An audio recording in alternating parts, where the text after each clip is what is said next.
بسم اللہ الرحمن الرحیم۔ طہارت کا ذکر جاری ہے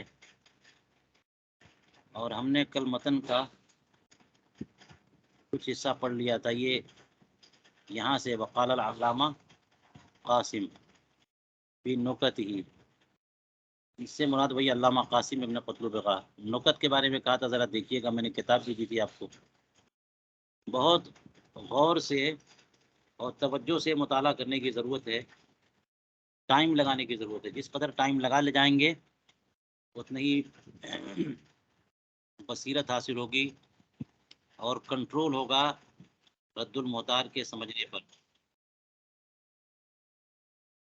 اور اس میں نے کہا کہ علامہ شامی کا یہ طریقہ ہے کہ جو بات بھی در مختار میں علامہ حسکفی نے بیان کر دی، اس کا اصل ماخذ تلاش کرتے ہیں۔ ہر جگہ تو علامہ حسکفی حوالہ دیتے نہیں ہیں۔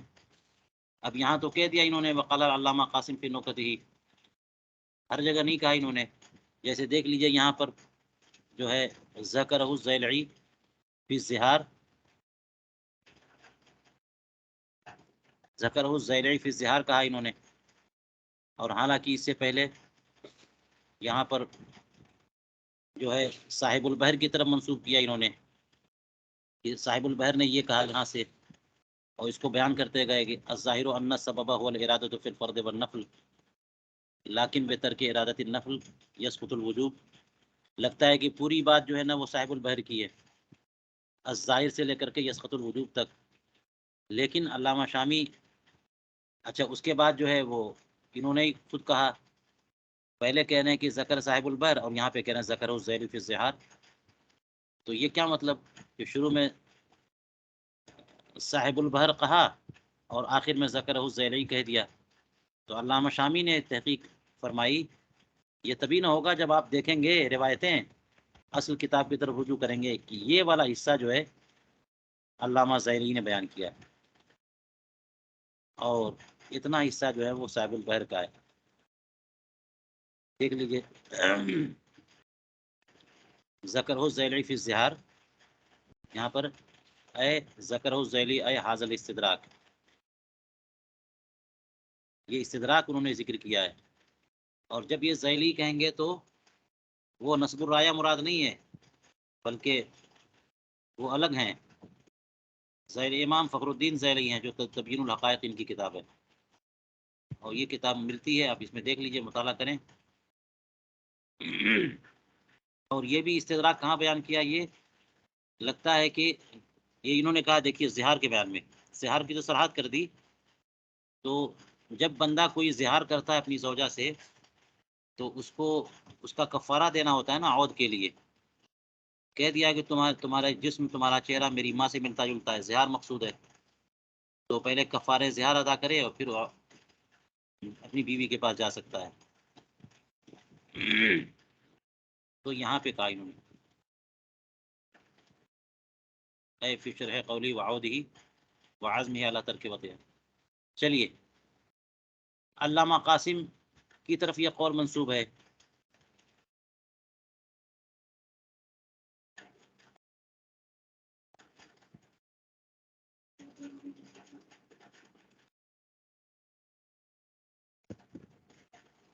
اور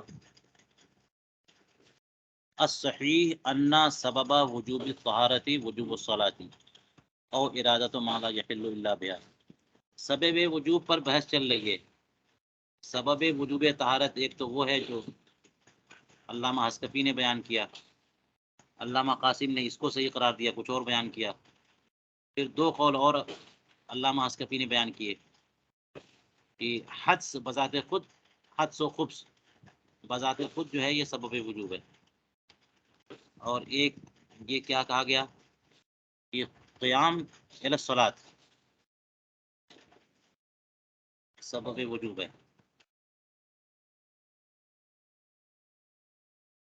اب چلیے آپ حضرات بتائیے۔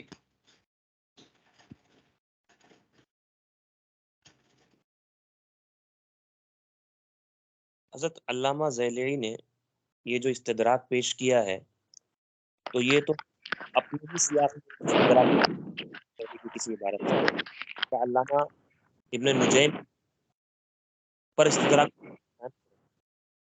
خاص اگرچہ یہ استدراک یہاں کام کر رہا ہے جس سے علامہ ابن نجیم کی عبارت آ رہی ہے، لیکن یہ استدراک کے لیے تو نہیں ہو سکتا نا، کیونکہ دونوں کا زمانہ الگ ہے. کس کے لیے نہیں ہو سکتا؟ خاص کر آواز اللہ آپ صاف نہیں آ رہی. جی حضرت مولانا مظہر امجدی صاحب قبلہ ہیں، وہ اپنا مائک آن کر لیتے ہیں اور آواز آتی رہتی ہے. جی عرض یہ کر رہا تھا کہ صاحب البحر نے جو اتنی عبارت پیش کری ہے کہ هو الارادۃ فی الفرض والنفل، تو اس پر یہ جو ادراک آگے ہے استدراک جو آپ نے فرمایا کہ علامہ زیلعی نے فرمایا ہے، یہ استدراک خاص ابن نجیم صاحب بحر کی عبارت درست کرنے کے لیے نہیں ہوا ہے نا، اگرچہ استدراک یہاں کام آ جا رہا ہے لیکن انہوں نے اپنے کسی اور سیاق میں کہا ہوگا. ہاں یہ سیاق تو بالکل الگ لگ رہا ہے، کیونکہ بتانے کی کتاب الزہار میں کہا ہے انہوں نے. جی اور نیز یہ کہ دونوں کا زمانہ بھی بالکل الگ ہے، 200 سال کا فرق ہے دونوں کے بیچ میں. علامہ زیلی تو پہلے کے ہیں نا. جی جی جی وہ 800 ہجری کے ہیں اور یہ 10ویں ہجری کے ہیں صاحب بحر. السلام علیکم ورحمۃ اللہ وبرکاتہ. وعلیکم حضور آج السلام ورحمۃ اللہ. آواز صاف نہیں حضور، آج کھرکھراہٹ آ رہی ہے آواز میں. اچھا ہماری آواز میں؟ جی سبھی کی آواز میں، جو بھی بول رہے ہیں ان کی آواز میں کھرکھراہٹ ہے. نیٹ ورک صحیح نہیں ہے آپ کا. چلیے کوشش کرتے ہیں ذرا اور صاف بولنے کی. آواز صاف ہے. چلیے. اور حضرت ہم نے ایک خلاصہ تیار کیا تو اس میں پتہ چلا کہ 6 قول ہیں سبب کو لے کر کے، جسے علامہ شامی اور ہاں صاحب ماشاء اللہ یہ آپ ضرور بتائیے. آپ ماشاء اللہ توجہ سے مطالعہ کرتے ہیں. جی یہ تو 4 قول بظاہر نظر آ رہے ہیں، لیکن اصل میں آپ 6 نے قول. ہاں آپ بتائیے 6 اقوال کون کون سے، سب کا فائدہ ہو جائے. جی سب سے پہلے قول تو علامہ حسکفی کا ہی ہے کہ انہوں نے کہا ہے سببها ای سبب وجوبها ما لا يحل الا بها. یہ ایک قول ہو گیا. اسی کے ضمن میں صاحب بحر کا قول ہو گیا کہ ان السبب هو الارادۃ فی الفرض والنفل. پھر اس پر اعتراض ہو سکتا تھا تو علامہ زیلعی کے اس استدراک سے اعتراض کو دور کیا گیا. اب اس کے بعد یہ 2 قول ہو گئے. تیسرا قول جو ہے جو متن میں مذکور ہے قاسم ابن قطلبغہ کا کہ الصحیح ان سبب وجوب الطہارۃ وجوب الصلاۃ او ارادۃ ما لا يحل الا بها. یہ تیسرا قول ہو گیا. چوتھا قول سببها الحدث فی الحکمیۃ والخبث فی الحقیقیۃ. اور 5واں قول سببها القیام الی الصلاۃ. اور چھٹا قول جو ہے حضرت وہ صفحہ 190 پر ہی ہے جس کو مصنف نے راجح نہیں قرار دیا، اور یہ اتنا ضعیف تھا کہ اس کا اعتبار نہیں کیا گیا، لیکن مذکور ہے جو غایۃ البیان میں علامہ اتقانی نے ذکر کیا ہے کہ ان السبب عندنا الصلاۃ بدلیل الاضافۃ الیہ. ہاں یہ ہے ان السبب عندنا الصلاۃ بدلیل ان السبب عندنا الصلاۃ. جی الصلاۃ. تو الصلاۃ. یہ 6 اقوال ہیں اور ہر قول پہ کچھ نہ کچھ اعتراض پڑ رہا ہے. تو اس کا حاصل اور راجح قول کون سا ہے اس کا خلاصہ اگر آپ بیان فرماتے تو حضور تو بہت آسانی ہو جاتی. میں نے اس پہ غور نہیں کیا، لیکن میں اس کو ہلکے میں لے رہا ہوں. چلیے غور اچھا کر لوں گا. میں نے کل میں نے بیان کیا تھا نا کہ اس معاملے کو میں ہلکے میں نے لیا کہ جی اصل جی میں جب الفاظ پہ غور کریں گے نا تو کچھ نہ کچھ قید آپ کو بڑھانی پڑے گی. جی ہے نا، قید کچھ نہ کچھ، جیسے وہ حالت حدث والی قید ہے، اس پہ تو انہوں نے کہہ دیا تھا کہ آخری میں جو کہا کیا ہے وقیلہ سبب القیام الی الصلاۃ، تو یہ بھی کافی نہیں ہے، کیونکہ اس میں یہ قید بڑھانی پڑے گی کہ وہ حالت حدث میں ہو. ہاں جیسے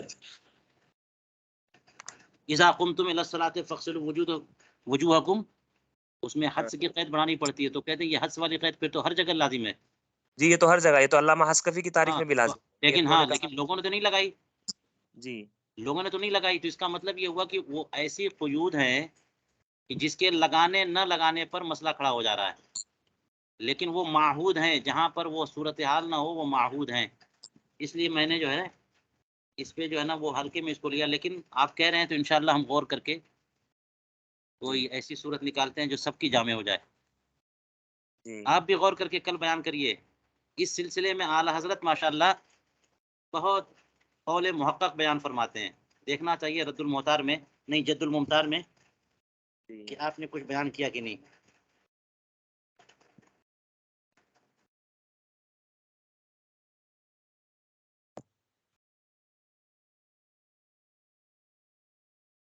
آپ نے حضرت، میں نے جد الممتار کل رات میں دیکھا تھا، اور اعلیٰ حضرت علیہ رحمت و رضوان نے جو مطلب فی اعتبار المرکب التام ہے صفحہ نمبر 188 پر، تو اس میں جو ہے 2 حاشیے لگائے، اور اس کے بعد سیدھا آگے ایک مطلب ہے، مطلب الفرق بین عموم المجاز، سیدھا آپ کے حواشی وہاں سے شروع ہو گئے. یعنی ہاں یہ وہ والی پوری بحث جو ہے نا نہیں ہے. اصل میں وہی ہے کہ اعلی حضرت جب مطالعہ کر رہے ہیں تو دوران مطالعہ حواشی لگاتے گئے. جی اس لیے نہیں لگائے کہ جناب بعد والے بھی کچھ پڑھیں گے، ایک تحشیے کا باقاعدہ کام کیا ہو، اس طور پہ نہیں. جی جی یا پھر ہو سکتا ہے اعلیٰ حضرت کے لیے بحث بالکل آسان ہو، انہوں نے ضرورت ہی نہ سمجھی ہو کہ اس پر حاشیہ لگایا جائے. بالکل صحیح کہہ رہے ہیں. جی ایسے موقع پر جو ہے نا وہ وہیں پہ حواشی لگاتے ہیں جہاں پہ کچھ قید لگانا ضروری ہو. اور بات وہی ہے جو میں نے کہا کہ یہ سب قیود معہود ہوتی ہیں، اور اسی پر بحث چلتی رہتی ہے کہ آپ نے یہ کہہ دیا، آپ کو یہ قید لگانی چاہیے. پھر کوئی کہتا ہے یہ قید لگائیں گے تو فلاں صورتحال نہ خارج ہوگی، اس پر یہ استدراک ہوگا، یہ معاملہ ہوگا، یہ استثناء کرنا پڑے گا. چلیے کسی اور کا بتائیے، کچھ آسان سوالات بھی کریے آپ لوگ تاکہ لگے کہ سب لوگ ساتھ ہیں. السلام علیکم ورحمۃ اللہ. وعلیکم السلام ورحمۃ اللہ وبرکاتہ. حضور وہ جد الممتار کے بارے میں جیسا کہ بھائی نے کہا کہ اس میں تمام حواشی نہیں ہے یا اس کی تفصیل نہیں مل پاتی ہے، تو حضور اس کے لیے کوئی اور حاشیہ تجویز فرمائیں جس میں جو باریکیاں ہیں، جو دقائق ہیں، اس میں نظر کی جائے. اس کے لیے سب سے بڑا حاشیہ جو ہے نا اپنا دماغ ہونا چاہیے، شوق اور ذوق، کیونکہ جی اب حضور. کہاں تک ہم لے جائیں گے. تقریرات رافعی تو ہے نا، امام رافعی کی تقریرات ہیں، وہ لے لیجئے. جد الممتار ہے وہ ملا لیجئے. اب اس کے بعد مجھے تو پتہ نہیں ہے کہ مزید کوئی ہر عبارت پر کوئی مزید جو ہے کوئی مفید معین معاون کوئی کتاب ہو، کوئی مفید کتاب ہو، مجھے پتہ نہیں ہے. اعلیٰ حضرت کے بعد کوئی حاشیہ لکھا گیا ہو، مجھے پتہ نہیں ہے. جی حضور. اس لیے میں یہی کہوں گا کہ توجہ رکھیے. اور جس طرح سے ایک بات میں کہوں گا، دیکھیے آپ لوگ سب لوگ غور سے سن رہے ہیں. جی حضور. جی حضور. ہاں یہ کبھی بھی ان باتوں کو ہلکے میں مت لیجیے. مطلب ارے کہاں اتنی تحقیق میں پڑ گئے، ایک بات کو بال کی کھال نکالتے چلے جا رہے ہیں. کوئی سوچ سکتا ہے نہیں اس انداز میں. یہ شروع میں اس پہ متوجہ کر رہا ہوں کہ 25-50 پیجز یا اس سے کم ہی صحیح، ایک ایک حرف پہ غور کر لیا جائے، ایک ایک بحث کو سمجھنے کی کوشش کی جائے. جی اس سے کیا ہوگا کہ آدمی کی سوچ بڑھتی ہے، غور کرنے کا زاویہ جو ہے نا وہ بڑھتا چلا جاتا ہے. ایک مسئلہ ہے تو اس میں اس جہت سے بھی غور کر سکتے ہیں، اس جہت سے بھی غور کر سکتے ہیں، تب جا کے تفقہ حاصل ہوتی ہے. ورنہ بس یہی ہے کہ موٹا موٹا سمجھ میں آتا ہے، اور اس سے باریک جو ہے نا کچھ سمجھ میں نہیں آتی بات. تو اس لیے اس کو گراں مت سمجھیے گا. مشکل ایام ضرور ہیں، بحث دقیق ہے، لیکن اس سے اگر عادت پڑ گئی آپ کی تحقیق کی تو کتنا بڑا فائدہ ہو جائے گا. اور ہم نہیں کہہ رہے کہ ہم اسی انداز سے چلیں گے مسلسل، کیونکہ اس انداز سے چلیں گے تو جناب 10 سال میں رد المختار پوری نہیں کر پائیں گے. لیکن ابھی فی الحال توجہ دے دیں، 10-12 دن 15 دن چلنے دیں اسی طرح جس طرح کلاسیں چل رہی ہیں. ٹھیک ہے، تو کہنا یہ ہے کہ مزید کوئی مفید کتاب ملے نہ ملے، خود ہر بات پہ غور کریں، اور اس پہ بھی جب آپ نکالیں کوئی جو ہے نا سوال آتا ہو، کوئی اعتراض آتا ہو، جیسے دیکھیے مولانا شمس تبریز صاحب ہر بات پہ غور کرتے ہیں، اور اللہ تعالیٰ نے ان کے وقت میں برکت بھی دی ہے، جد الممتار بھی مطالعہ کر لیتے ہیں، یہ سب مطالعہ تو، اور سب لوگ ٹائم لگائیں. اور اسی کے لیے میں کہتا ہوں بار بار کہ عربی میں مشکل نہیں ہونی چاہیے. جب عربی میں پھنس گئے تو پھر تو مطالعہ ہی کمزور ہو جائے گا. لیکن اس وقت آپ لوگوں کو کوئی ترجمہ پوچھنا ہے تو ترجمہ بھی پوچھیے. رد المطار کے درس کو اہمیت دیجیے. مجھے نہیں پتا کہ اس طرح سے کہیں کلاس یا کوئی درس ہو رہا ہے. میں تو یہ نہیں کہہ رہا ہوں نا کہ میں ساری عبارتیں حل کر دوں گا. کوئی ہم نے درس تھوڑی حاصل کیا ہوا رد المطار کا کہیں پہ. لیکن یہ ہے کہ ہم مل جل کر غور کریں گے اور افادات اور استفادات کریں گے. ہم غور کریں گے، غور کرنے کی عادت ڈالیں گے. ٹھیک ہے، تو مزید کسی کتاب کے بارے میں جو ہے ہمیں علم نہیں ہے تو کم سے کم ہم یہ کریں کہ ہر عبارت پر بذات خود غور کریں، سوال کرتے جائیں.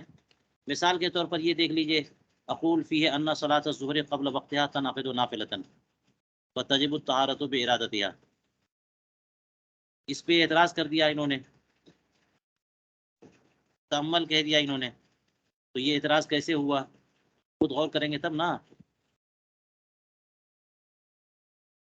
انہوں نے یہ اوپر کہا تھا انه اذا اراد صلاۃ الظہر مثلا قبل دخول وقتها ان یجب علیہ الوضوء قبل الوقت وکلاہما باطل.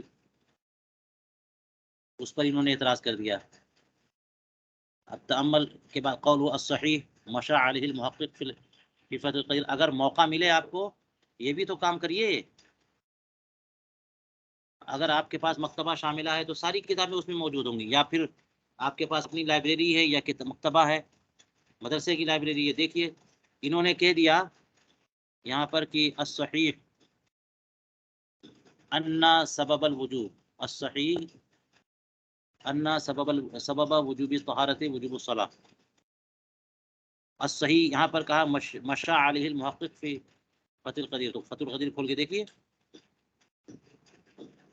دیکھ لیجیے آپ تو آپ کو خوشی ہوگی.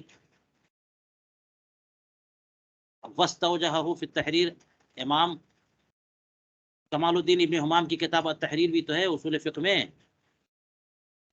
اس کی توجیہ وہاں پہ بیان کی انہوں نے اس قول کی.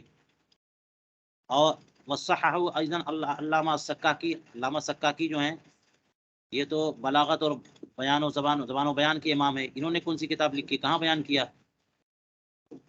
اس پہ بھی غور کریے، ہر بات پہ غور کریے. لکنہ لا یشمل غیر الصلاۃ الواجبہ فلذا زاد علیہ ہونا قول او ارادۃ. آگے کہا وما مر عن الزیلعی ملاحظ ہونا ایضا.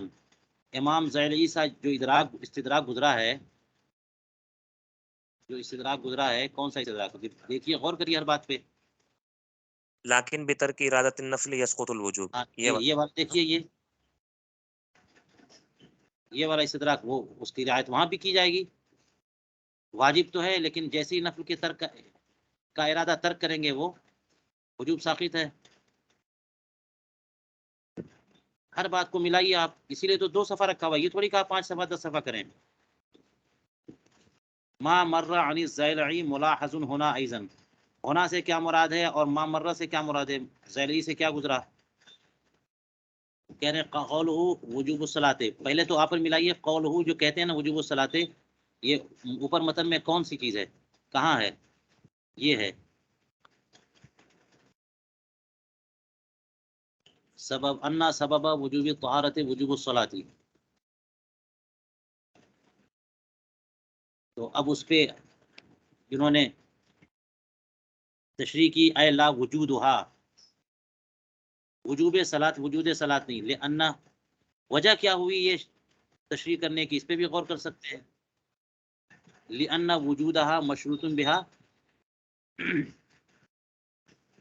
کیونکہ وجود صلاۃ مشروط تو طہارت سے ہے. لأن وجودھا، تو اسی لیے کہا نماز کا وجوب، نہ کہ نماز کا وجود. وجوب طہارت کا سبب نماز کا وجوب ہے جی، نہ کہ وجود صلاۃ. اب پتہ نہیں کیوں انہوں نے کہا کسی نسخے میں وجود رہا یا پھر محض اس لیے کہا کہ ذہن ادھر بھی جا سکتا ہے. وجوب صلاۃ نہ کہ وجود صلاۃ، کیونکہ وجود صلاۃ تو مشروط ہے طہارت سے. طہارت ہوگی نہیں تو نماز کا وجود ہوگا نہیں. تو جب نماز سے مشروط طہارت سے مشروط ہے تو نماز کا وجود تو طہارت سے متأخر ہو گیا نا. اور جو متأخر ہو وہ کسی متقدم کا سبب کیسے ہو سکتا ہے؟ سبب تو ہمیشہ پہلے ہوتا ہے. تو وجود نماز سبب نہیں ہے، وجوب صلاۃ سبب ہے. اور وجوب پہلے ہے، جیسی وقت آ گیا نماز کا وجوب عنایہ کی ہے. بس یہ انتہا پتہ ہے یہ الف ہا کیا ہے؟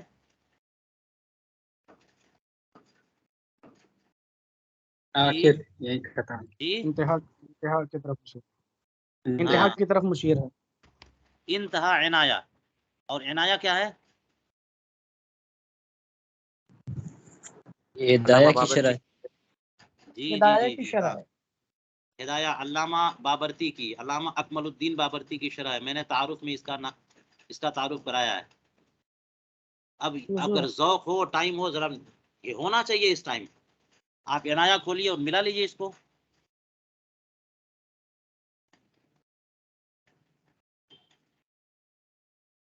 عنایہ سے لیا انہوں نے. وظاہرہ انہ بدخول الوقت تجب الطہارہ.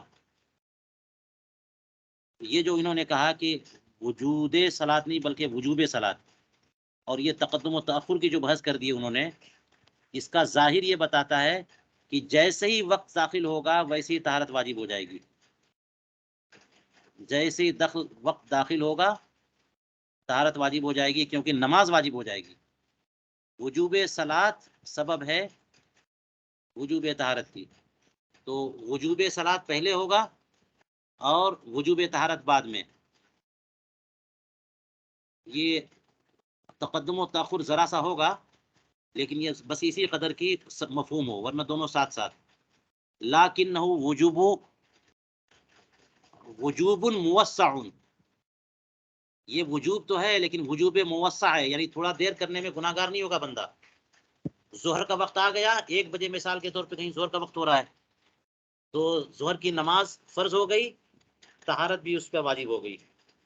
لیکن اگر 1 گھنٹہ 2 گھنٹہ دیر کرتا ہے تو گناہ گار نہیں ہوگا. 2 بجے وضو کر لے، 3 بجے وضو کر لے. جیسے وجوب صلاۃ بھی وجوب موسع ہے، لیکن دیر کرتے گئے یہاں تک کہ وقت تنگ ہو گیا. اب 5 ہی 10 منٹ بچے ہوئے ہیں. اب اگر وہ دیر کرتا ہے نماز پڑھنے میں تو نماز کو قضا کرنا لازم آئے گا، وہ حرام ہے. تو اب وجوب موسع کے بجائے وجوب مضیق ہو گیا. وجوب موسع ایسا وجوب جس میں گنجائش ہے، ایسا وجوب جس میں گنجائش ہے کہ ابھی کر لو، تھوڑی دیر میں کر لو، اس کے بعد کر لو. لیکن جب تک وقت میں گنجائش ہے تب تک. فیضا داخل وقت صار الوجوب فیہا مضیقا. وجوب مضیق، اب تنگ ہو، اب نہیں چھوڑ سکتے آپ. اب دیر کرو گے تو گناہ گار. یہ با ہا را یہ کیا ہے بولیے؟ بحر الرائق. بحر الرائق کیا کی طرف مطلب؟ مشیر. ہاں، یہ اس کا مطلب یہ ہوا کہ البحر الرائق سے انہوں نے یہ اخذ کیا. علامہ شامی کہاں کہاں سے لے رہے ہیں سب بتاتے جا رہے ہیں. چلیے یہ تو میں انداز بتا رہا تھا. اور بولیے کسی کا کوئی سوال؟ حضرت اسی سے آگے کنٹینیو کر دیں، وہی پوچھنا تھا آگے. قولہ وقیل سببها الحدث، یہ چوتھا قول تھا نا آپ کے حساب سے؟ جی حضرت. سببها الحدث فی الحکمیہ والخبث فی الحقیقیہ اے لدورانها معه وجودا وعدما. یہ کہہ رہے ہیں کہ سبب کس بنیاد پر کہا؟ یہ دوران کی بنیاد پر کہا. دوران کی بنیاد پر کہ جہاں جہاں سبب حدث پایا جاتا ہے وہیں پر طہارت کا وجوب پایا جاتا ہے، اور اگر حدث نہیں ہے تو طہارت کا وجوب نہیں ہے. محض دوران. اچھا، یہ بعض لوگوں کا قول ہے، آپ اصول فقہ یا اور جگہ پہ پڑھیں تو بعض لوگ یہ کہتے ہیں کہ جو دائر ہو، جس کے ساتھ کوئی چیز دائر ہونا وہی سبب ہے. طرد و عکس والے اسی بات کے قائل ہیں، کیونکہ جب آگ ہوتی ہے تو آگ جو ہے روشنی دیتی ہے یا آگ جلاتی ہے، اور جہاں جہاں آگ نہیں ہے وہاں وہاں کوئی چیز جلتی نہیں ہے. تو وجود اور عدم دونوں میں دوران ہے. وہ چیز پائی گئی تو یہ چیز پائی گئی، وہ چیز نہیں پائی گئی تو یہ بھی چیز نہیں پائی گئی. اس کا مطلب سبب وہی ہے. اس کا یہ مطلب طرد و عکس حضرت اس کا کوئی دوسرا مترادف جی نام مل پائے گا؟ جی اہل منطق، طرد و عکس والے اہل منطق یعنی اہل منطق ہے. یہ نہیں، طرد و عکس جو اہل طرد کتاب میں بار بار یعنی 2 جگہ پہ اس کا ذکر آیا ہے کہ یہ اہل طرد کا قول ہے. اہل طرد سے کون مراد ہے؟ انہوں نے امام راضی وغیرہ کہا ہے تو ہم یہ سمجھے کہ جو منطقی انداز میں بحث کرنے والے حضرات ہیں انہی کو اہل طرد کہتے ہیں. نہیں، اصول فقہ میں بھی بعض لوگ طرد و عکس کے قائل ہیں. اب انہوں نے تو کہہ دیا، لیکن آپ دیکھیے گا نور انوار وغیرہ میں شاید یہ بات ہو کہ طرد و عکس کی بنیاد پر بھی علت قرار دے دیا ان لوگوں نے فقہ شافعی میں. ہو سکتا ہے کہ شافعیہ میں امام راضی اس کے قائل ہوں کہ جہاں یہ پائے جائے وہاں وہ پائے. تو جب جو چیز اس کے ساتھ پائی جا رہی ہے اور یہ چیز نہیں پائی جا رہی تو وہ بھی چیز نہیں پائی جا رہی ہے. اس کا مطلب یہ ہوا کہ وہی سبب ہے، وہی علت ہے. یہ ہے طرد و عکس کا مطلب. جی جی یہ ہے تو وہ ہے، یہ طرد ہوا. یہ نہیں تو وہ نہیں، وہ عکس ہوا. تو یہ چیز جو ہے نا، یہ نہیں کہ منطق میں ہی، وہ منطق کی اصطلاح ہو سکتی ہے لیکن اصول فقہ میں بھی یہ ہے کہ طرد و عکس کو سبب ماننا. فقہ حنفی میں یہ نہیں ہے کہ کوئی چیز کسی کے ساتھ دائر ہو تو وہی چیز سبب ہو جائے، کوئی ضروری تھوڑی ہے. لیکن ایک صاحب ہدایہ کا جزیہ پیش کرا ہے علامہ شامی نہیں آگے، جو اسی قول کی تائید کر رہے ہیں جو اہل طرد نے کہا ہے، اہل طرد و ہاں عکس نے کہا ہے. ہاں ہاں، جی اس کی ہاں تائید کی ہے. جی تو بیسیکلی ہر تعریف کی کہیں نہ کہیں سے تائید ہو گئی ہے قیود اور شرائط کے اضافے کے ساتھ، جی جی سوائے ایک تعریف کے جو سب سے آخر میں ہم نے بیان کی وہ اتقانی والی. اس کے علاوہ باقی ہر تعریف پر قیود اور شرائط کے ساتھ ہر تعریف صحیح ہے، ہر سبب. ظاہر ہے کہ تبھی تو اقوال آتے ہیں. اتنے بڑے بڑے ائمہ کرام جب بیان کرنے پر آتے ہیں تو کوئی سبب بیان کرتے ہیں تو بلا وجہ میں بالکل قول بیکار قول تو نہیں لے لیں گے نا. وہ کسی نہ کسی مفہوم اور معنویت پر ان کی نظر ہوتی ہے تو وہ تعریف کرتے ہیں. تو اس کی تائید ہوتی ہے کسی طور پر، یا کوئی بحث اس زمانے میں چل رہی ہوگی اور اس کے اعتبار سے انہوں نے وہ والی تعریف اختیار کی. یہ سب چیزیں ہوتی ہیں. اس لیے کوئی اس میں سے قول مکمل طور پر بالکل ساقط الاعتبار، ایسا ساقط الاعتبار ہو کہ اس کا کوئی اہمیت ہی نہ ہو، ایسا نہیں ہے. ہر ایک میں کچھ نہ کچھ جان ہے. ٹھیک ہے. جی حضرت، اصل میں وہ متن میں آ گیا تھا نا فسادہما ظاہر، تو اس سے بالبداہت یہ لگ رہا تھا کہ 2 تو فاسد ہی ہیں، لیکن بعد میں پتا چلا کہ سبھی کسی نہ کسی اعتبار سے صحیح ہیں. ہاں تو وہ یہ تھوڑی کہ علامہ شامی ہر معاملے میں علامہ حسکفی کی اتباع کریں گے. اس کے ایک جی جی فساد کی طرف اشارہ کر دیا کہ اس کا فساد ظاہر ہے.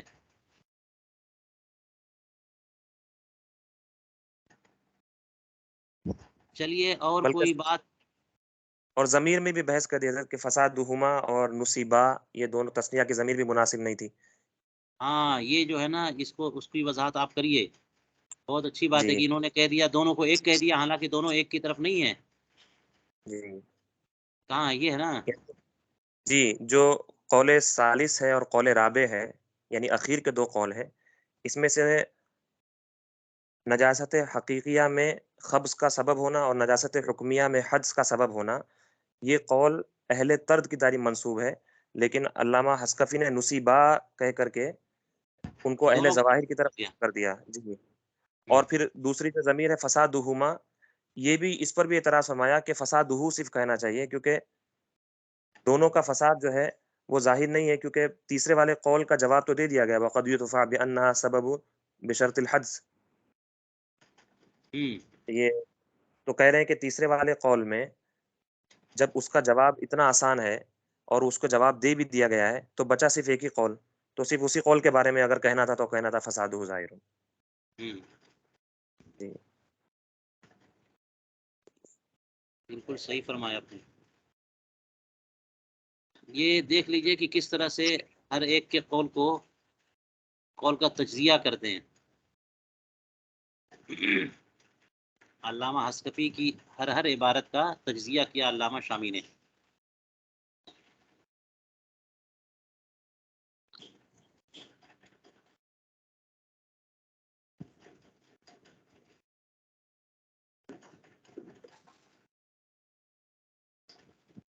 یہاں تک 2 صفحات ہو گئے کہ نہیں ہوئے؟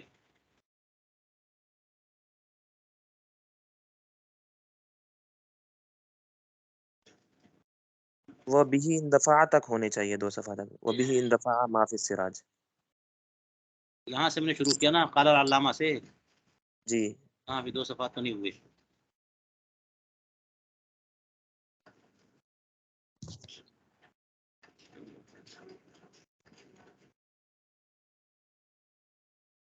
حضور وہ ان صفحہ نمبر 91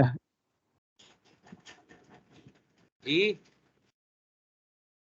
حضور وہ صفحہ نمبر 191 پہ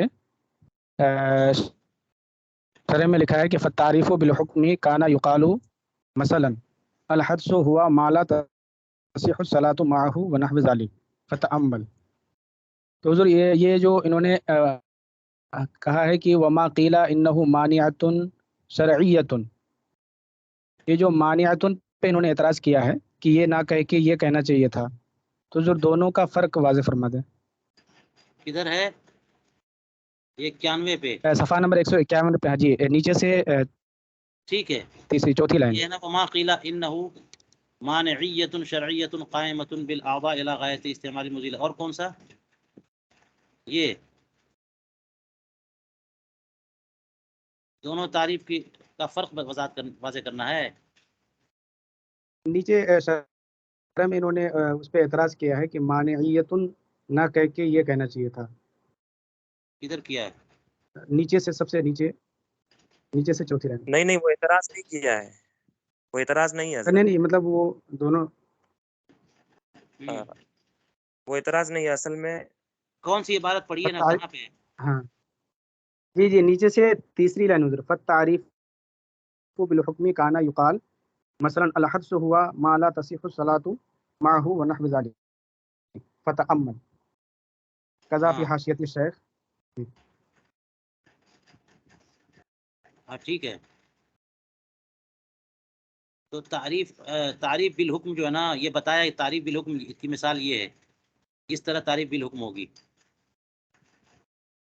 کہ حدث کا حکم ہے نا ما لا تصح الصلاۃ معه، اور اسی سے آپ تعریف کر رہے ہیں. جی حضور. تو یہ جی کہا وہ تعریف بالحکم ہے، پھر اس کو اوپر کہا اور پھر اس کی توجیہ بھی کر دی انہوں نے آگے کہیں پہ.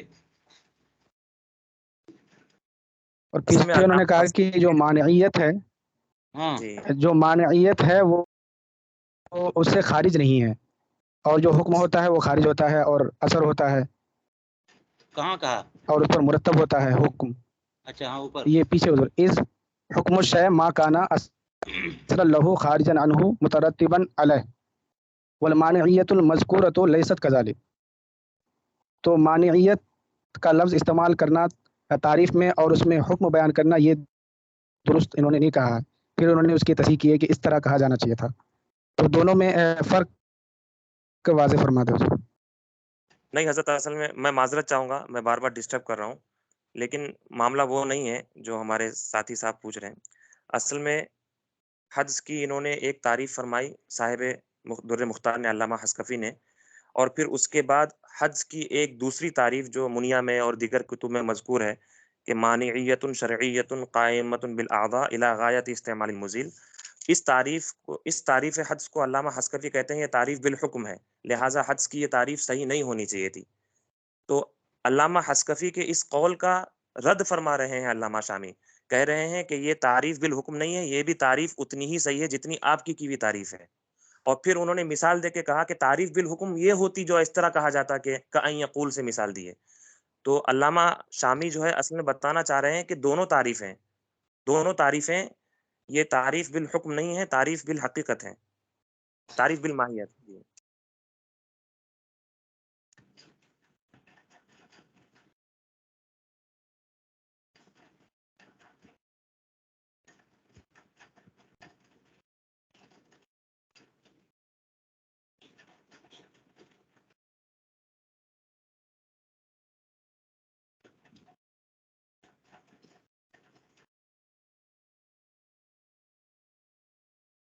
اب یہ فرق پوچھ رہے ہیں کہ مانعیت مذکورہ اور اس میں کیا فرق ہے. تو اس میں فرق سمجھ میں آیا کہ مانعیت یہ اس کا مطلب یہ ہے کہ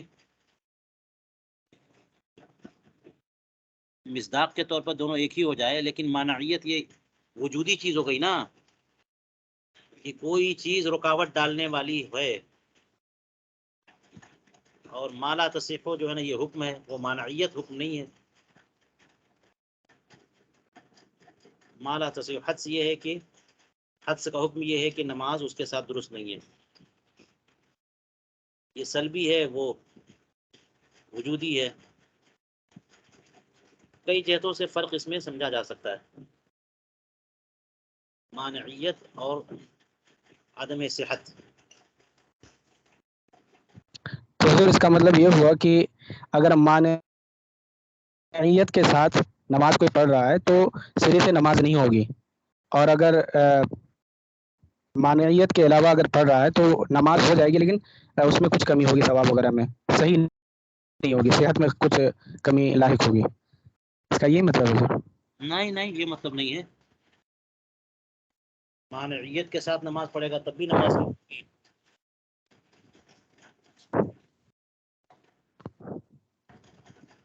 یہ تو صرف یہ بتا رہے ہیں کہ جن الفاظ سے آپ نے تعریف کی ہے وہ تعریف درست ہے کہ نہیں ہے. اس پر اعتراض کیا تو انہوں نے کہا کہ نہیں، اعتراض کرنے کی ضرورت نہیں، اس کی تعریف صحیح ہو سکتی ہے کیونکہ تعریف بالحکم نہیں ہے. اس کا بھی کہیں نہ کہیں دخل ہے.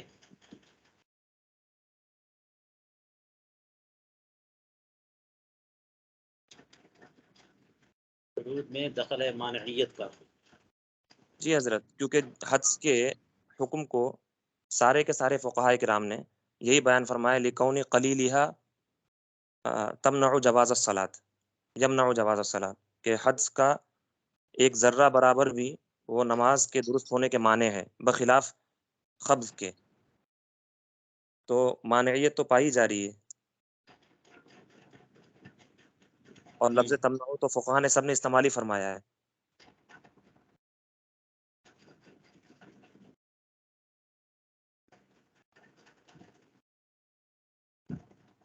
ہاں لیکن اب دیکھیے یہ ایک دم بالکل وجودی چیز لگ رہی ہے. دیکھیے مانعیت شرعیت قائمت، ایک وجودی چیز لگ رہی ہے نا. یہ فرق سمجھ میں آ رہا ہے جو بتا رہے علامہ شامی. یہ جی بالکل وجودی چیز لگ رہی ہے، تو اس سے تعریف کرنا درست لگ رہا ہے. اور حکم جو ہے نا یہ ایسا نہیں ہے. بظاہر مصداق دونوں کا ایک ہو جائے گا تو مسئلے پہ کہیں اثر نہیں پڑنے والا ہے. بات ہے تعریف جس طرح سے کی جاتی ہے کہ اس سے حقیقت تک کا ادراک ہو جائے. اور یہ حکم ہے. حدس کا حکم یہ ہے کہ اس کے ساتھ نماز درست نہیں ہوگی. عدم صحت.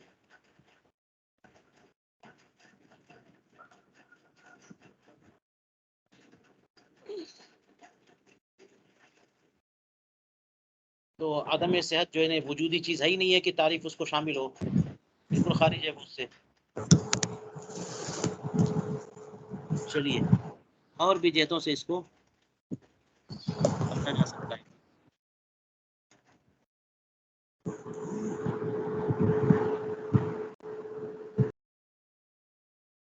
ابھی تھوڑا سا حصہ باقی رہ گیا آگے کا.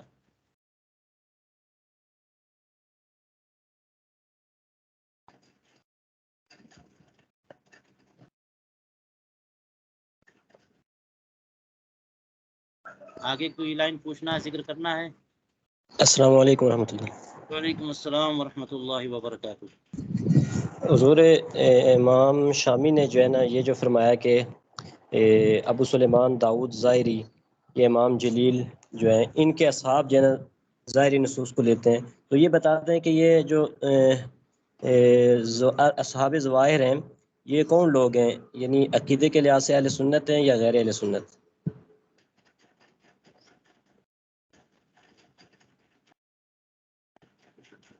یہاں پہ عقیدے کی بات تو نہیں ہے نا. داؤد ظاہری کے ماننے والے اصحاب ظواہر یہ فروع میں ہیں. ان میں جو لوگ معتزلی ہوں گے وہ معتزلی ہیں، جیسے حنفیہ میں کئی لوگ کئی گروہ ہو گئے، حنفیہ میں معتزلی بھی بہت ہیں، تو یہ فروع میں اصحاب ظواہر ہیں، عقیدہ میں نہیں معلوم، ہو سکتا ہے کئی گروپ میں بڑے پھیلے ہوئے ہوں۔ اس زمانے میں اصحاب ظواہر تو سب غیر مقلد ہو گئے زیادہ تر۔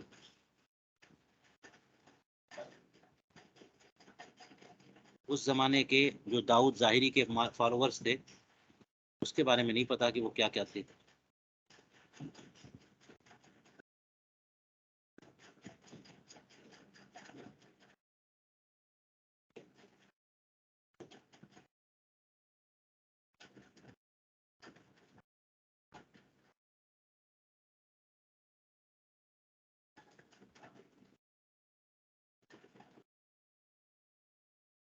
اگر صفحہ نمبر 193 پر وبی اندفاع سے اگر وضاحت ہو جاتی، جو متن ہے وبی اندفاع ما فی السراج من اثبات الثمرہ۔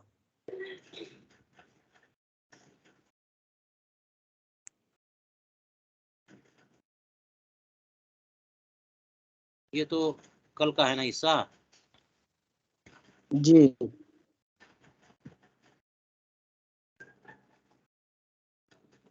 یہ جو کہا انہوں نے، اصل میں دو کتابیں ہو گئی نا، سراجیہ، یہ السراج الوحاج ہے، بہی اندفاع سے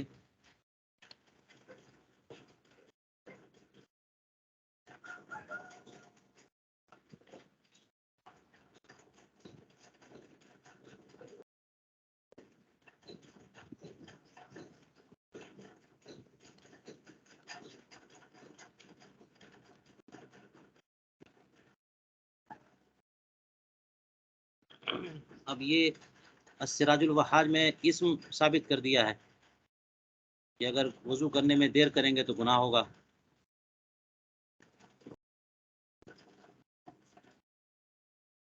اور یہ جو اس سے پہلے کہا کہ التوشی نے تو اجماع نقل کیا ہے کہ حد سے تاخیر ہو جائے وضو، حد سے ہوا فوراً وضو نہ ہو، دیر میں ہو، تو اسے عدم اسم پر اجماع ہے، عدم ہی میں ہی ضمیر راجع ہے اسم کی طرف۔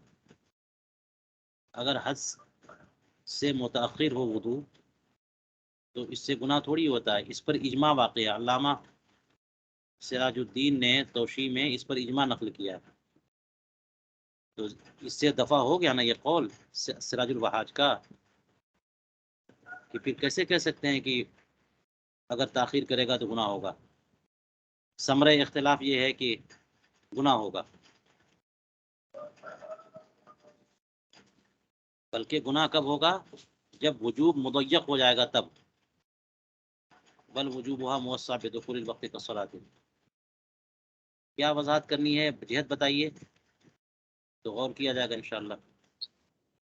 انہوں نے نیچے تفریح جو کری ہے حضرت، کہ ایک صورت میں گناہگار ہوگا، دوسری صورت میں نہیں، یعنی حاشیہ شامی میں اوپر سے 7ویں لائن کہ وَأَخَّرَتِ الْغُسْلَ غَسْلَ إِلَى وَقْتِ الظُّهْرِ فَتَأْثَمُ عَلَى الْأَوَّلِ لَا عَلَى الثَّانِي وَعَلَى هَذَا الْخِلَافِ وُجُوبُ الْوُضُوء۔ تو یہاں پر عند العراقیین اور عند البخاریین اور ثمر اختلاف قول اول قول ثانی پر الگ الگ نکل رہا ہے، اس کی وضاحت خیر وہ کل کا ہے، تو انشاءاللہ کل اس میں تھوڑا غور کر لیں گے۔ ویسے سوچ رہا تھا کہ یہ بحث یہیں تک مکمل ہوتی، کیونکہ کل سے وہ شرائطها 13 یہ الگ بحث شروع ہو جاتی، یہ آج کا حصہ یہاں تک ختم ہو جاتا تو بہتر ہوتا سبب کے تعلق سے، پھر شرائط طہارت شروع ہوتی کل۔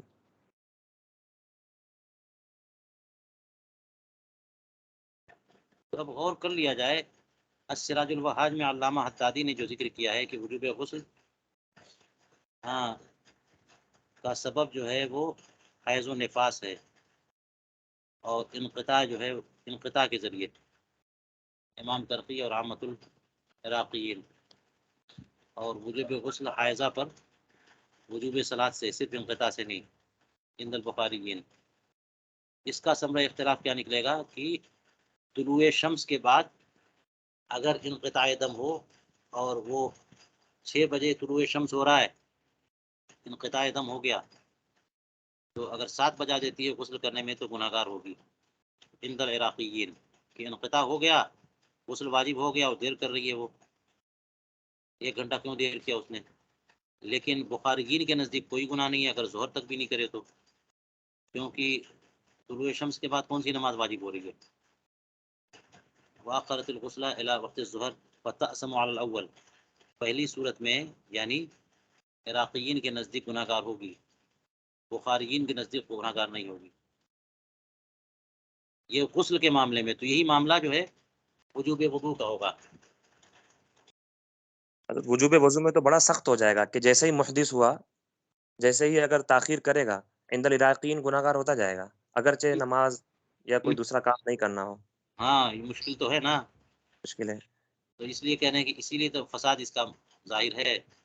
جی وعلى هذا الخلاف وجوب الوضوء فعند العراقیین یجب الوضوء للحدث، حدث ہی سبب ہے اور تاخیر کرے گا تو گناہ گار ہوگا، تو جیسے ہی حدث ہوا ویسے ہی وضو کرنا واجب ہو جائے گا، دیر کرے گا تو گناہ گار ہوگا۔ اور بخاریین کے نزدیک حدث سبب تو ہے لیکن وہ اس کے لیے وجوب شرط وجوب صلاۃ ضروری ہے، تو جب نماز کا ٹائم آئے گا تب دیر کرے گا تو گناہ گار۔ حالانکہ وہاں بھی وجوب موسع ہے۔ لیکن حضور یہ بخاریین سے مراد کون ہے؟ بخارا کے جو علماء اور محققین ہیں وہی ہے کیا؟ یہ جو ہے لگتا ہے خود فقہائے حنفیہ میں، ہاں اس سے مراد وہ کوئی اور امام بخاری جیسے لوگ نہیں۔ امام ابو حفص کبیر اور امام ابو حفص صغیر یہ دونوں جو ہے نا بہت متقدمین میں تو نہیں ہے، لیکن بعد کے فقہا کے مقابلے میں متقدمین کا لفظ میں نے استعمال کیا۔ امام ابو حفص کبیر جو ہیں اور پھر ان کے بعد امام ابو حفص صغیر، یہ بڑے بڑے جلیل القدر ائمہ حنفیہ ہیں، یہ دونوں بخارا کے رہنے والے۔ امام بخاری کا زمانہ بھی پایا، امام بخاری نے زمانہ پایا امام ابو حفص صغیر کا، تو یہ مراد ہے۔ اور عراقیین سے تو زیادہ تر حنفیہ تو یہاں پر ہیں عراق میں، تو وہ تو جاتا ہے نا، مطلب فقہا جن جگہوں پر ہیں تو کہیں ایک گروہ بن گیا، کہیں دوسرا گروہ بن گیا، ہر ایک کا کچھ اختلاف بھی سامنے آ جاتا ہے۔ جی تو اب اس میں اور کس جہت سے گفتگو کرنی ہے؟ اور بل وجوبھا، یہ بل جو ہے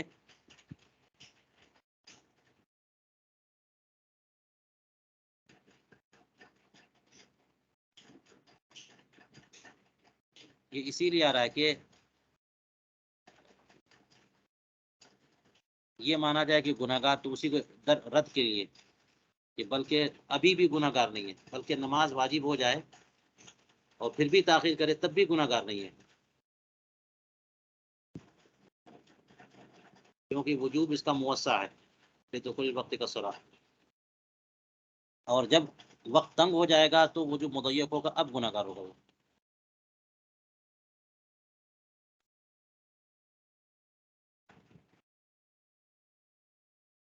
اسی کو انہوں نے کہا کہ بے دخول جو ہے نا خبر بعد خبر ہے، یہ دو، ایک مبتدا ہے اس کی دو خبریں ہیں، موسع سے متعلق نہیں ہے۔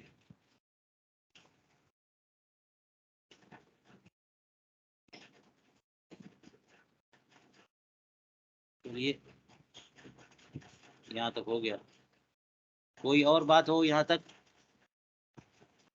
نے آج یہاں پہ روکا ہے۔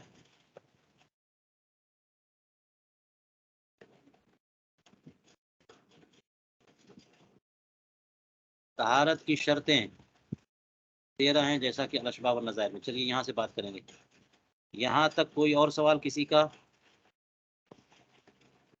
کوئی ترجمہ؟ السلام علیکم ورحمۃ اللہ وبرکاتہ۔ وعلیکم السلام ورحمۃ اللہ۔ اگر کسی کو ترجمے میں پریشانی ہے تو مہربانی کریں اور شرم و حیا نہیں کریں، سیکھنے کا سیشن ہے یہ۔ السلام علیکم ورحمۃ اللہ وبرکاتہ۔ وعلیکم السلام ورحمۃ اللہ وبرکاتہ۔ جی مولانا فیض صاحب قبلہ۔ جی خیریت سے حضور؟ جی الحمدللہ، اللہ کا کرم ہے، بالکل۔ گزارش کرنی تھی حضور، در مختار کا جو 2-4 لائن ہے اس کا اگر ترجمہ ہو جائے کرے پھر اس کے بعد دیا جائے شامی والا تو شاید تھوڑی آسانی رہے ہم لوگوں کے لیے۔ جی جی جی جی ہاں بالکل صحیح کہا، میں انشاءاللہ کرتا ہوں۔ آپ کیا فرما رہے ہیں؟ کل میں نے کر دیا تھا، مجھے لگا آج تک کا میں نے کر دیا ہے، تو آپ کیا کہہ رہے ہیں؟ پہلے ترجمہ کر دیا جائے پھر کام دیا جائے؟ جی جی حضور، در مختار کا پہلے ترجمہ دے دیا جائے، اس کے بعد 2 صفحہ شامی کا ہو جائے تو تھوڑی آسانی ہو جائے ہم لوگوں کے لیے۔ ہاں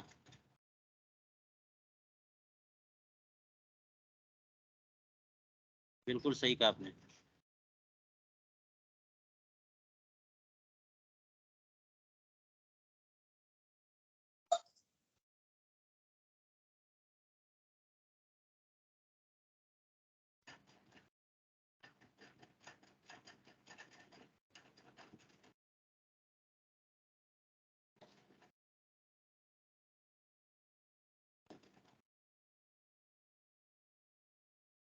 چلیے میں تھوڑا ترجمہ کرنے کی کوشش کرتا ہوں۔ یہاں پہ یہاں سے ہے نا، یہ دیکھیے سبب تو بیان کر دیا، اس کے بعد طہارت کی شرطیں فرمائے وشرائطها 13 علی ما فی الاشباح، 13 شرطیں ہیں طہارت کی، جیسا کہ الاشباح والنظائر میں بیان کیا۔ ان میں فرمایا کہ شرائط وجوبها 9، طہارت کی وجوب کی 9 شرطیں ہیں، وشرائط صحتها 4، اور طہارت کی صحت کی 4 شرطیں ہیں۔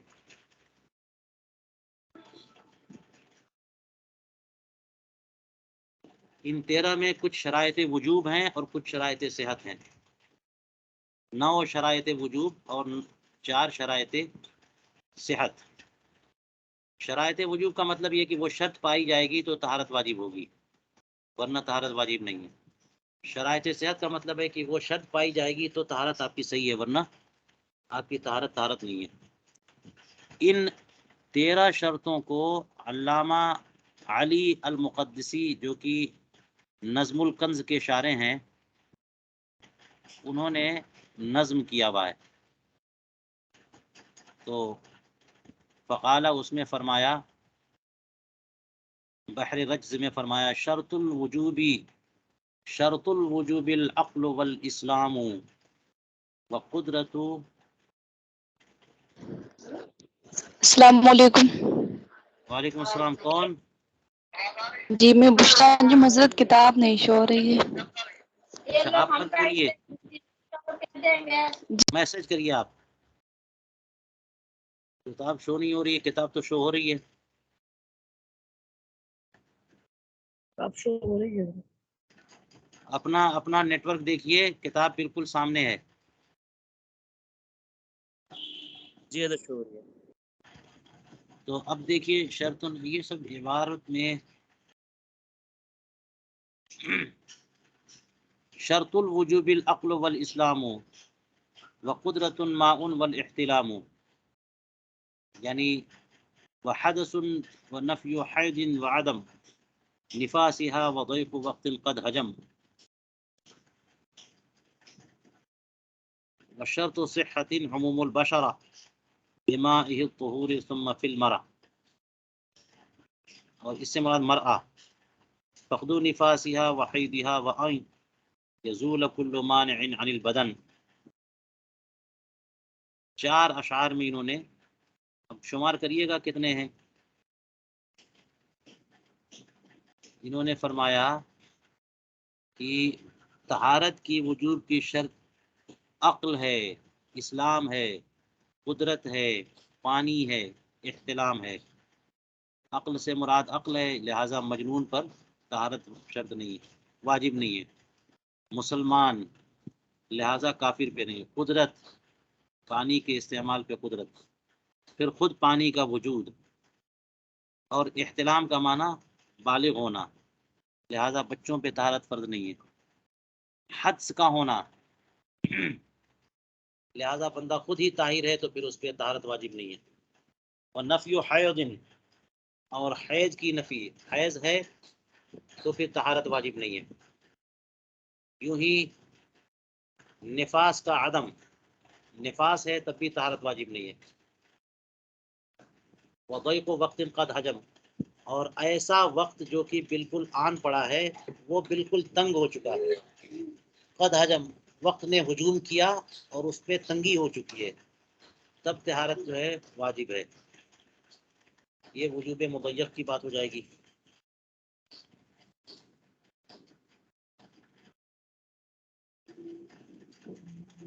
اب شرط صحت فرمایا، صحت کی شرط عموم البشرہ ہے، بماء الطہور، پاک پانی سے پورے بشرہ ساری جلد کو تر کر دینا، بھگا دینا. ثم فی المرء فی المرأتی، یعنی عورت میں، اس کے بعد عورت میں ایک شرط کیا ہے؟ اس کے نفاس کا نہ ہونا، اس کے حیض کا نہ ہونا.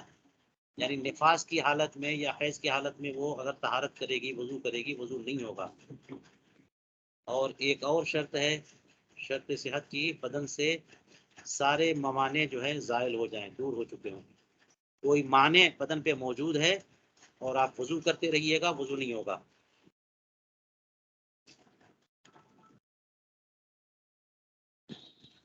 ابھی یوسف صاحب 5 منٹ میں کال کرتا ہوں. اب اس کو کاؤنٹ کر لیجیے آپ، پھر اس کی شرح دیکھیے گا. جی حضرت مکمل 13 ہے، کاؤنٹ ہو گئی. ہیں مکمل 13 صحیح، 14 ہو گئی 13. پہلے کے 2 اشعار میں 9 بیان فرما دیا اور باقی کے 2 اشعار میں 4 بیان فرما دیا.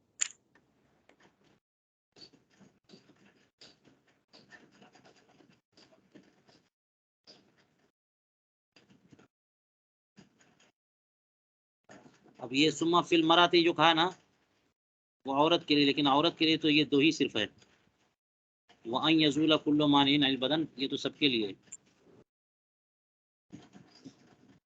تو وضو کے لیے شرط صحت یہ ہے کہ پاک پانی پورے بدن پر گزر جائے.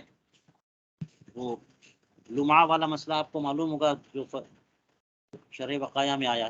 تھوڑی سی بھی جگہ باقی رہ گئی تو وضو نہیں ہوگا. ٹھیک ہے، اتنا ترجمہ کر دیا اب میں نے.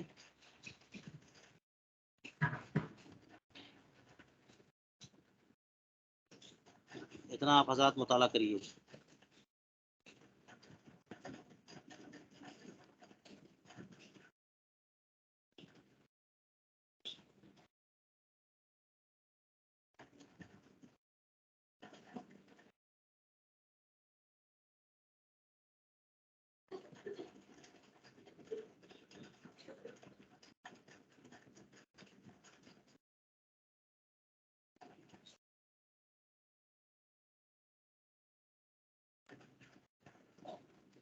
بعض لوگوں نے ان تمام شرطوں کو 4 میں محدود کر دیا ہے.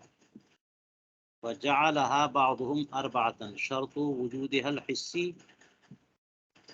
وجود طہارت کے وجود حسی کی شرط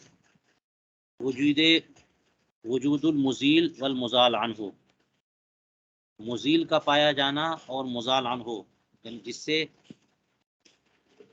حدث کا ازالہ کیا جائے، اس کا پایا جانا. والقدرت علی الازالہ، مزیل بھی موجود ہو، مزال عنہ بھی موجود ہو، اور ازالہ پر قدرت ہو.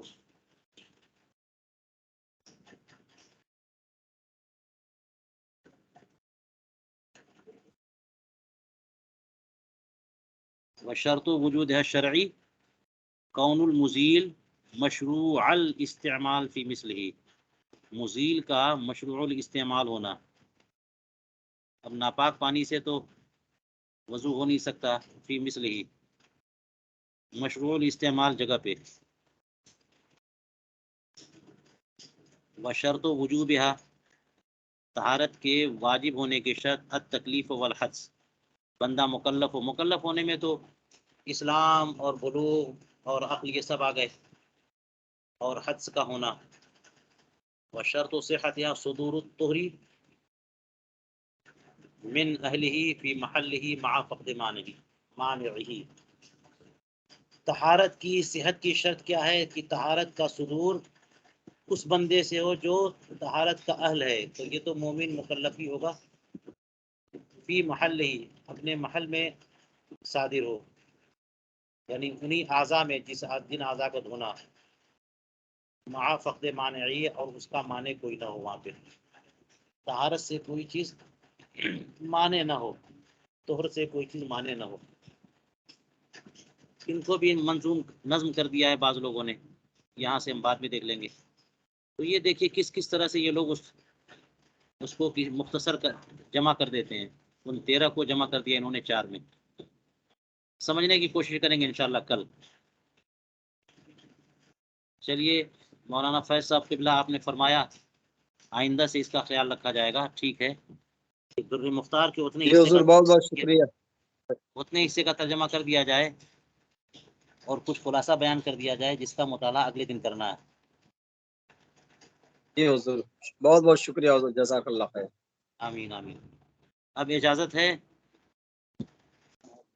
جی حضور. ٹھیک ہے. شکریہ. السلام علیکم ورحمۃ اللہ.